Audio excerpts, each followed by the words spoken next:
Welcome to the Gay Therapy LA podcast, the show that empowers gay men to live their fullest, healthiest lives. Whether you're navigating relationships, mental health, intimacy, finances, career, or personal growth, Ken Howard, a licensed clinical social worker in California, certified psychiatric social worker, and ASEC certified sex therapist, is here to guide you with over 30 years of experience, specializing in gay male individuals, couples, and polycules. As the founder of GayTherapyLA.com and GayCoachingLA.com. And now, today's episode. Hi, I'm Ken Howard, and welcome to the Gay Therapy LA podcast. Today, I want to talk about positive masculinity, redefining strength for gay men in a changing world. In today's charged cultural climate with tensions high on many sides of many issues, the topic of masculinity stands at a crossroads. Historically, gender roles have gone through periods of great social discussion and argument, from the early women's movement of the 1880s and the work towards women's suffrage in 1920 to the women's lib movement around the late 60s and early 70s. There are just times in history and society when gender issues get debated, sometimes very heatedly, and I think in some political and cultural times more so than others. The fight for what's fair and the warring of the various factions and forces through society, through some tough discussion from politics to culture to law. These days, masculinity is critiqued from one side for its toxic excesses and hijacked from another side by extremists yearning for outdated dominance. And masculinity itself has become a political, cultural, and psychological battleground. Yet amidst all this noise, there remains a vital truth. Masculinity, expressed positively, is not the enemy. It's an essential and powerful force for gay men and for society as a whole. Masculinity and femininity have always been like a yin and yang dual force, sometimes in harmony and sometimes in major conflict, the battle of the sexes. And we're seeing some of that in its own kind of new way now. Even though it's an old battle, it expresses itself in a new way here in current times. So as a psychotherapist and a coach specializing in gay men's mental health and well-being for over 3 decades now, I believe now more than ever we must reclaim a positive masculinity on our terms. So what is positive masculinity? Positive masculinity champions responsibility, bravery, emotional intelligence, leadership, mentorship, resilience, healthy independence, and nurturing relationships, among others. It's about being strong enough to protect others without dominating them.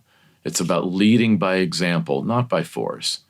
It's about owning your emotional world, not suppressing it. Men suppressing feelings has been a trait of toxic masculinity for a long time, such as boys don't cry. Men are conditioned not to show weakness in competition with other males of the species, lest they be vanquished. Men don't ask for directions. Real men don't eat quiche. Blunt, dumb, very negative ideas have been fused on to masculinity by people, men, but also some women, who really aren't qualified to have that kind of influence. They're too stupid and they're too negative to have that much power in society. Real men don't do whatever. Yeah, says who? As a society, we have sometimes let the wrong people make the rules. Why is that?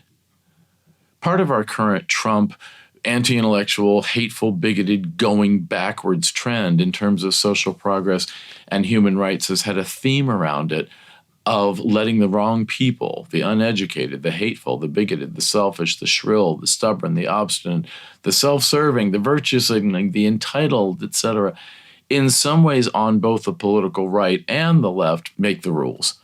It's time for things like patience and nuance, science, maturity, tolerance, education, compassion, and goodwill to return, not the least of which is about gender issues in society today. Those are the people who should be making the rules. So let's talk about gay men and masculinity. For gay men, the discussion around masculinity is layered. We grow up being told we're not real men. We get teased for our voices, our walk, our feelings, our interests, our hobbies, our cultural icons, our music, our fashion. Some, not all, but some straight men and straight women will not take orders from a gay man, such as a gay boss, because they don't respect gay men in any position of authority. Some view the takeover of historically gay bars by bachelorettes as a manifestation of people who don't respect gay men and their right to safe spaces of our own. I had a previous episode about this.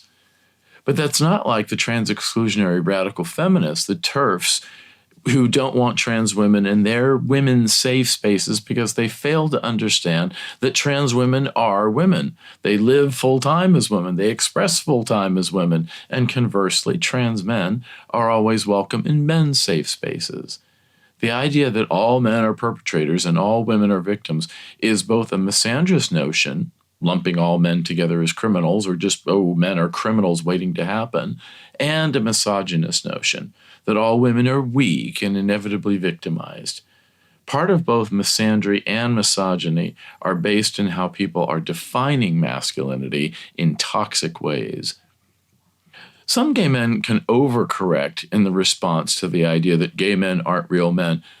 Some reject masculinity entirely and seemingly try to provoke a protest by putting on flamboyant airs, not because they're being their natural selves, but because they're acting out a sugar-coated rage against their perpetrators.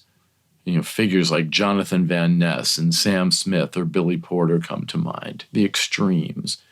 Others embrace a hyper-masculine aesthetic to compensate, gays for Trump, log cabin Republicans, Rock Hudson in the 50s when he was in the closet as an actor, or others like Troy Donahue, or sports figures.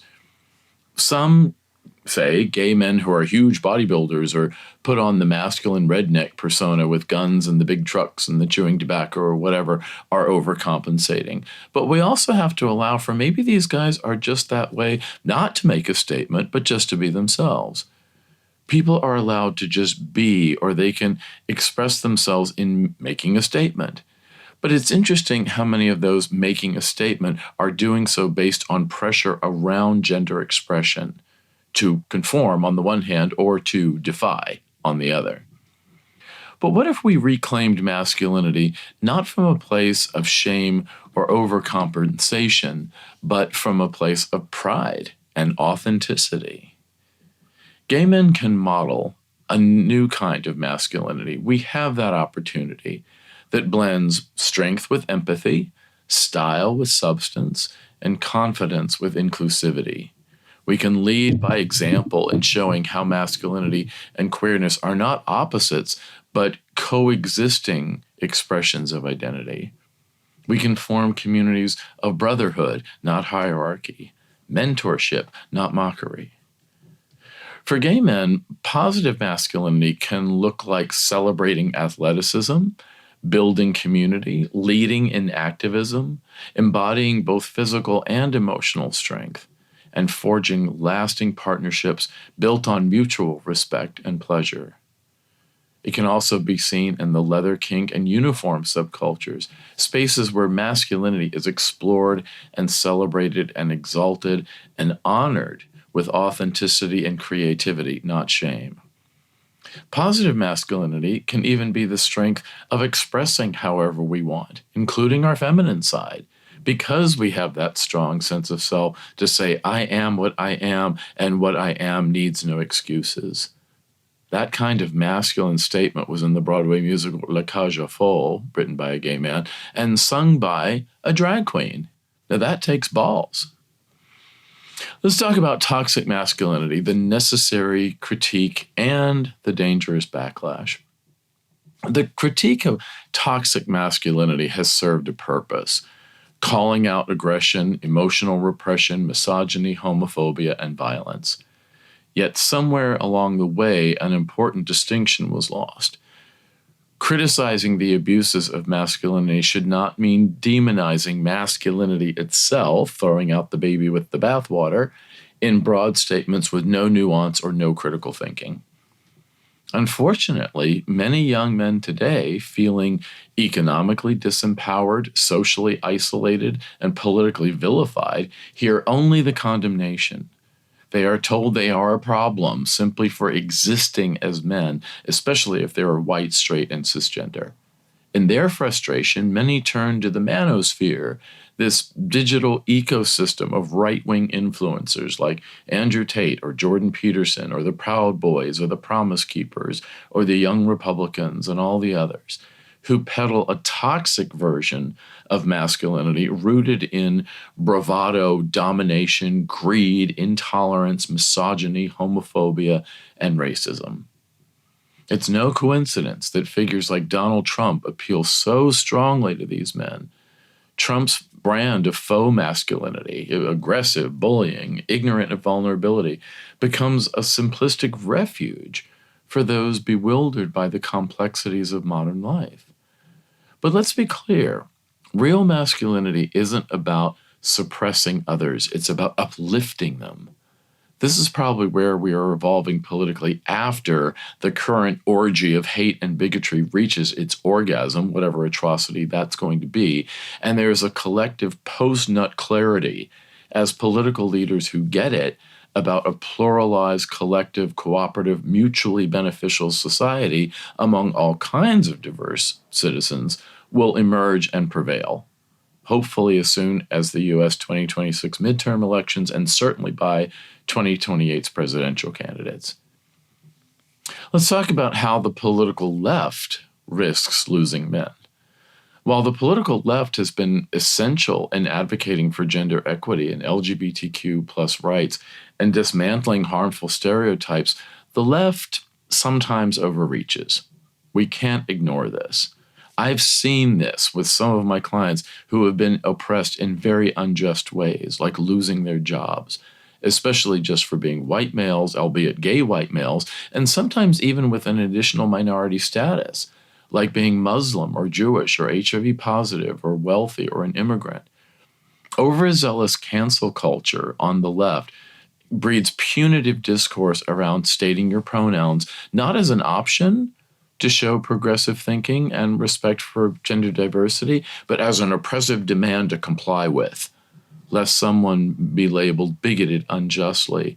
And these rigid ideological purity tests risk alienating even well-meaning men who support equality, but they still feel shamed or bewildered and held in contempt if they're not progressive in the ways that their further left colleagues demand of them. Again, who is making the rules? And are they qualified to be making the rules? Do they have the critical thinking skills necessary to be qualified to make the rules? Sometimes not. And that is the problem. They overreach, and then the right wing seizes on that and uses it as fuel for bigotry and oppression. It works. They won in 2024, and they might continue to win just for that reason. So reasonable, non-bigoted men, gay or straight, sometimes feel left behind when discussions lack nuance or they descend into blanket condemnation. They feel bludgeoned. They feel condemned without due process or having their say or their day in court. My clients who went through this type of thing never had a chance to defend themselves in any kind of human resources forum, to clarify a remark that they made or to add additional information that would have changed the circumstances that they were condemned for.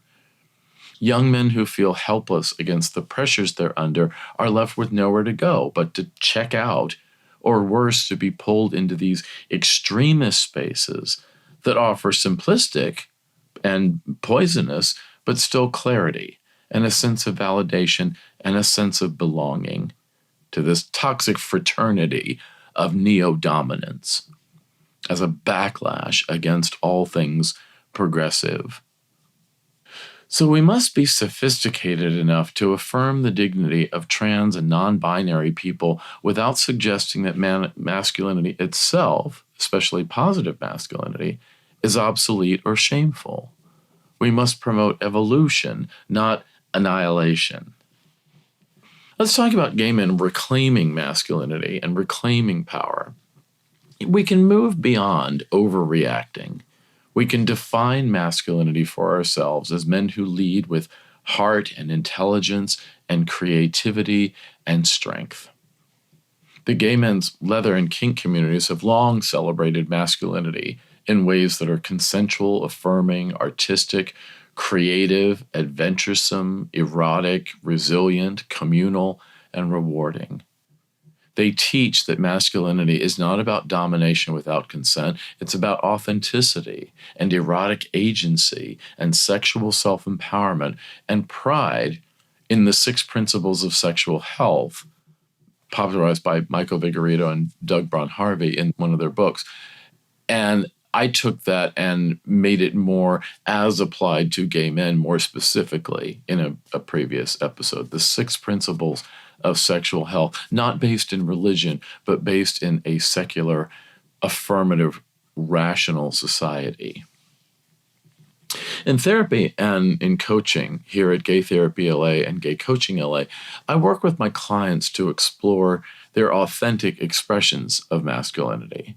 Not what society expects, not what rebellion demands, not even what their peers in the gay community expect or demand, but what feels right for them, what's empowering, what's sustainable for them, asserting their right to gender expression according to their individual value system. Let's talk about how young men are struggling, the economics and the isolation and failure to launch. We must recognize that the crisis among young gay men is real. Many are economically hamstrung by stagnant wages. The federal minimum wage of $7.25 per hour has not been raised since 2009. There's crushing student debt of hundreds of thousands of dollars just to go to college and certainly to grad school that won't be paid off in this lifetime. Thanks to these policy changes that suppress education going back to the governorship in California and the presidency of Ronald Reagan, who changed government grants to student loans to enrich banks and just suppress the availability and the access to education in general. And, of course, a housing market that seems engineered against young people. Young men today can't buy the same houses their grandfathers lived in doing the exact same job in the exact same city in the exact same house. In cities like Los Angeles, rents have soared over 65% in the past decade, while wages have remained relatively flat. And what's the result? A generation of men living with their parents long into adulthood, being disconnected, directionless, and demoralized, while the women they date still expect them to pay for everything on the date because, well, they're men. My straight friends tell me all about this stuff. Compounding this are cultural forces that also devalue the contributions of young men and dismiss their struggles. They're vocal about them, but they still get dismissed and ridicule their frustrations. Is it any wonder that they retreat into online gaming or pornography or toxic online communities? Many young men and older and younger women retaliated in a fit of rage over Hillary Clinton calling them a basket of deplorables. And many of them were, voting for an avowed racist, sexist, sexual predator, and cruel bully. But Hillary in 2016 failed to validate the worries and the frustrations and the hardships of working-class Americans who felt left out of most of the benefits of global trade or the internet or the hardships of the death of manufacturing and the closing of factories in small towns and cities. Even though they ended up voting for the cause of the death of manufacturing, which was corporate outsourcing of their jobs to cheap or slave labor in foreign countries with no workers' rights. Bill Clinton in 1992 had said to disaffected Americans, "I feel your pain." Hillary in 2016 did not. Young men being told they are all guilty of the sins of rape culture, when that is actually really a minority of men, were enraged at the injustice of this automatic label, being judged for who they are, well, male, rather than what they do, criminal behavior. Misandry is not the answer to misogyny. Two wrongs don't make a right. Gay or straight, young men need mentorship. They need older men who model what thriving looks like as a guy. Emotional openness, personal responsibility, personal growth, financial independence, professional competence, relationship skills, in some cases, parenting skills, and community engagement and leadership. As older gay men, we have the opportunity and arguably the obligation to show younger gay men how to build lives of meaning and authenticity and pride. It's not about just the daddy stereotype or twinks with daddy issues. It's more positive than that. It's about generational kindness and the noblesse oblige to help those younger than us, just as, at least sometimes, those older than us helped us when we were younger.